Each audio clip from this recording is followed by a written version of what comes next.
Joseph ബെന്നിയുണ്ട്, സമരസമിതിയുടെ നേതാവാണ് അദ്ദേഹം. Shri Joseph Benny, വലിയ ആഹ്ലാദം മുനമ്പം ജനത പ്രകടിപ്പിക്കുന്നുണ്ട്. അത് മാത്രമല്ല, വഖഫ് ഭേദഗതി നിയമത്തെ ഇന്നലെ ലോക്സഭയിൽ അനുകൂലിക്കാതിരുന്ന UDF-ന്റെയും LDF-ന്റെയും MP-മാർക്കെതിരെ നിങ്ങൾ അതിശക്തമായ വിമർശനം ഉന്നയിക്കുന്നുമുണ്ട്.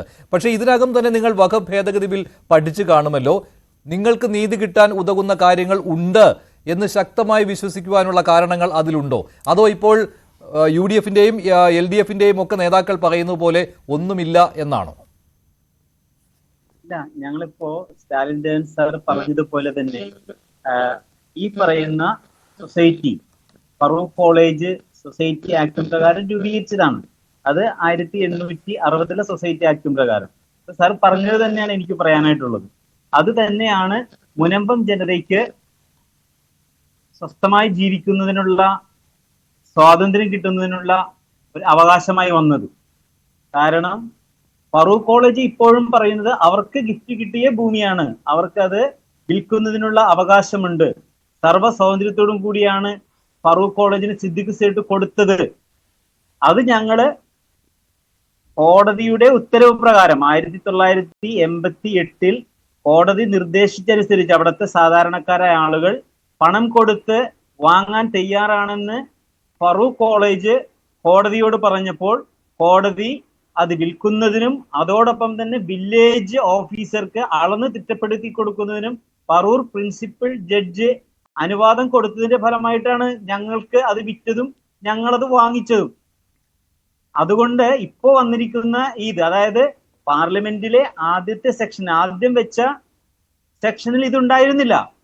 തുടർന്ന് ഞങ്ങളുടെ പ്രശ്നങ്ങളും കൂടി ഇതിൽ കണക്കിലെടുത്ത് ഏതെങ്കിലും ഒരു സൊസൈറ്റിക്ക് ലഭിച്ച പ്രോപ്പർട്ടി ആണെങ്കിൽ ആ പ്രോപ്പർട്ടി വഖഫിന്റെ കൺട്രോളിൽ വരികയില്ല. അതോടൊപ്പം തന്നെ കൂട്ടിച്ചേർക്കേണ്ടത്, വഖഫ് ആണെന്ന് കീഴ്ക്കോടതിയോ മേൽക്കോടതിയോ വിധിച്ചിട്ടുണ്ടെങ്കിൽ പോലും അത് മുൻകാലത്തോടും കൂടി തന്നെ അത് അധികാരം ആ ട്രസ്റ്റിനായിരിക്കും. അതായത് ആ ട്രസ്റ്റിന് പയസായും ചാരിറ്റിയായും റിലീജിയസ് ആയും കിട്ടിയിരിക്കുന്ന എന്ത് സമർപ്പണങ്ങളും അതോടുകൂടി മുനമ്പം ജനതയ്ക്ക് ശാശ്വതമായ ഒരു പരിഹാരം.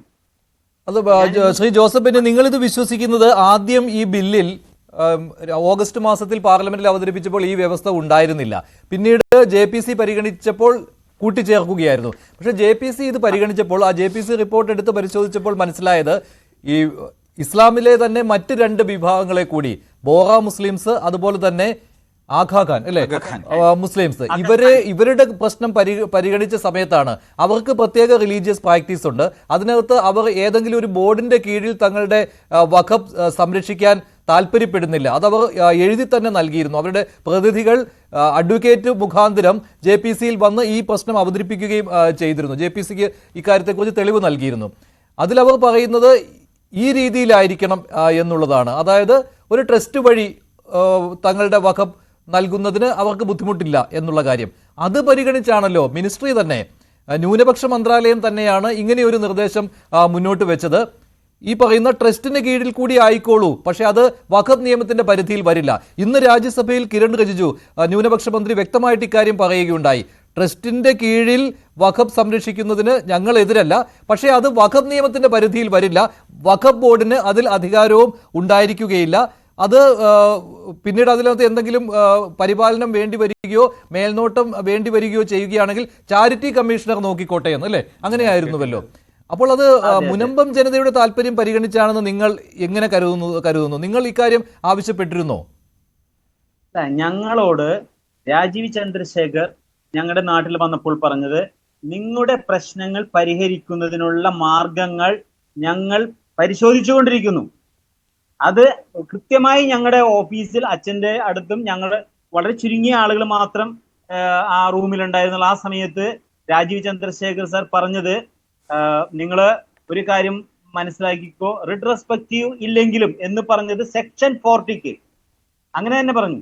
സെക്ഷൻ 40-ക്ക് റിട്രോസ്പെക്റ്റീവ് ഇല്ലെങ്കിലും നിങ്ങളുടെ പ്രശ്നം പരിഹരിക്കാൻ ഞങ്ങൾ തയ്യാറാണ്. അതിനുള്ള കൂട്ടിച്ചേർക്കലുകൾ ഞങ്ങൾ ചെയ്തിരിക്കും.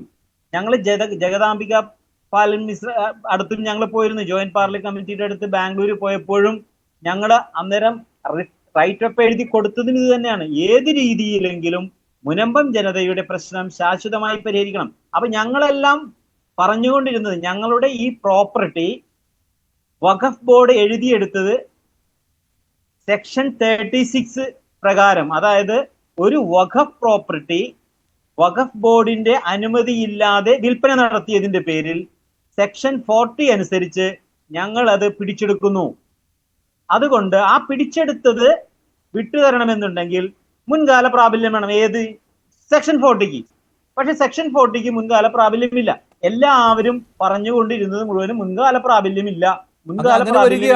അങ്ങനെ വരുമ്പോൾ ഇപ്പോൾ ഈ സെക്ഷൻ 2 വന്നിട്ടുണ്ടല്ലോ, അതിലെ അമെന്റ്മെന്റ് ഇപ്പോൾ നമ്മൾ വായിച്ച അമെന്റ്മെന്റ് വരുമ്പോഴും അതിനകത്ത് കോടതി വിധികളോ ഒന്നും ബാധകമല്ല എന്നാണ് പറഞ്ഞിരിക്കുന്നത്. പക്ഷേ അവിടെ ഈ വഖഫ് ബോർഡിന്റെ ആ തീരുമാനമുണ്ടല്ലോ, അതൊരു കോടതി വിധിയായിട്ട് പറയാൻ പറ്റില്ലല്ലോ. വഖഫ് ബോർഡിന്റെ തീരുമാനം സെക്ഷൻ 40 പ്രകാരം എടുത്തത് അത് മാറ്റുന്നില്ല അവിടെ, അല്ലെങ്കിൽ അതുകൂടി എഴുതി ചേർക്കണമായിരുന്നുവല്ലോ. അങ്ങനെ എഴുതിയിട്ടുമില്ല. അതുകൊണ്ട് ഇത് പൂർണ്ണമായിട്ടും മുനമ്പം ജനത വിശ്വസിക്കുന്ന പോലെ തന്നെയാണോ കാര്യങ്ങൾ? നിങ്ങൾക്ക് നീതി കിട്ടുന്ന രീതിയിലുള്ള ഇടപെടൽ നടന്നിട്ടുണ്ടോ? അതായത് സെക്ഷൻ 40 വരുന്നത് മുൻകാല പ്രാബല്യം ഫറൂഖ് കോളേജിന് വഖഫായി കിട്ടിയിരിക്കുന്ന പ്രോപ്പർട്ടി ആണെന്നാണ് വഖഫ് ബോർഡ് പറയുന്നത്. ആ ബോർഡ് സെക്ഷൻ 36 അനുസരിച്ച് വഖഫ് ബോർഡിന്റെ അനുമതിയില്ലാതെ വിൽപ്പന നടത്തി. അതാണ് സെക്ഷൻ 36.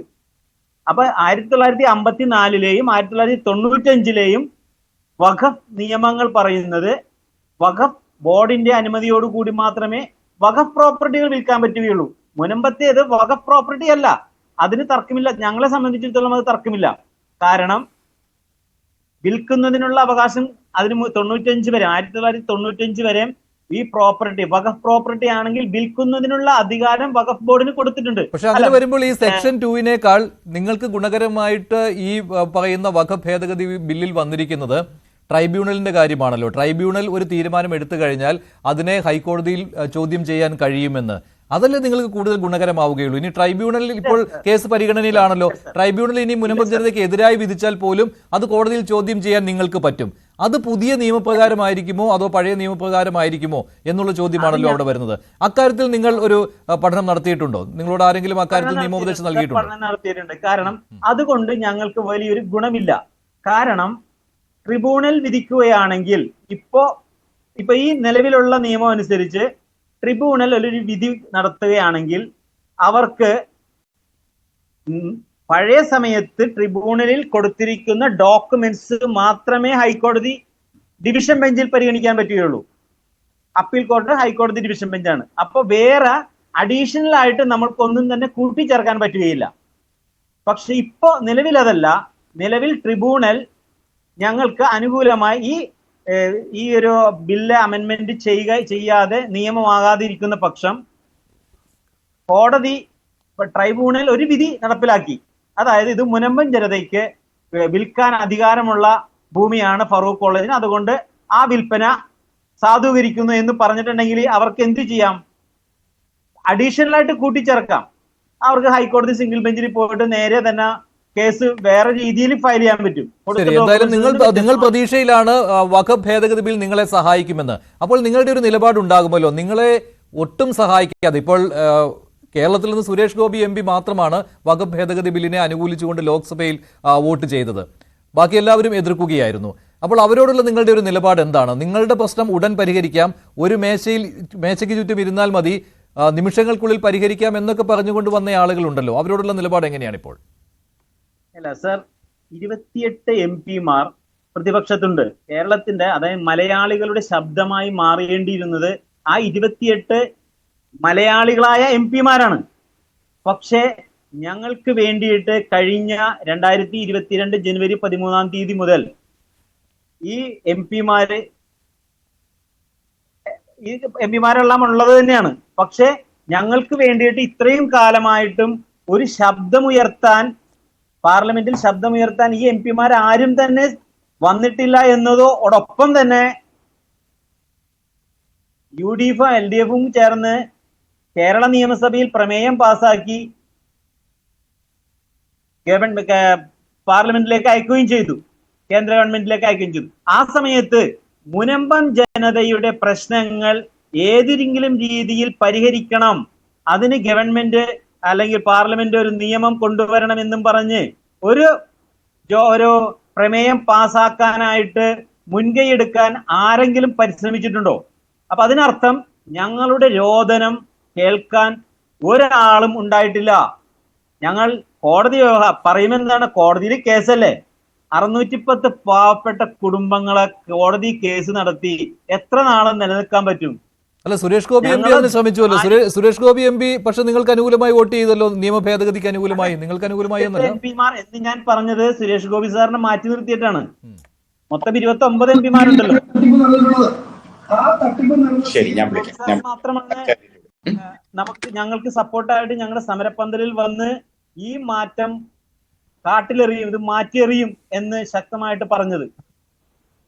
അത് ഞങ്ങളെ സംബന്ധിച്ചിടത്തോളം ഞങ്ങൾക്ക് വളരെ സന്തോഷകരമാണ്. പറഞ്ഞത് അതേപടി ഫലിച്ചു, അല്ലെങ്കിൽ ഫലിക്കാൻ പോകുന്നു. രാജ്യസഭയിലെ വോട്ടെടുപ്പോടുകൂടി അത് പാസ്സാവുന്നതോടുകൂടി പ്രസിഡന്റ് സൈൻ ചെയ്യുന്നതോടുകൂടി ഇത് നിയമമായി വരും. ആ നിയമമായി വന്നാൽ അത് നടപ്പിലാക്കി തരേണ്ടത്, അതായത് പാർലമെന്റും നിയമസഭയും നിർമ്മിക്കുന്ന നിയമം നടപ്പിലാക്കി തരേണ്ടത് എക്സിക്യൂട്ടീവാണ്. എക്സിക്യൂട്ടീവ് കേരളത്തിനെ സംബന്ധിച്ചിടത്തോളം കേരള മന്ത്രിസഭയാണ്. ആ കേരള മന്ത്രിസഭ നിയമവകുപ്പിന് ഞങ്ങൾ കൊടുക്കുന്ന ഡോക്യുമെന്റ്സ് കൃത്യമായി പരിശോധിച്ച് അത് നടപ്പിലാക്കിയാൽ ഞങ്ങളുടെ പ്രശ്നം വളരെ പെട്ടെന്ന് തീർക്കും. ശരി, ശ്രീ റോണി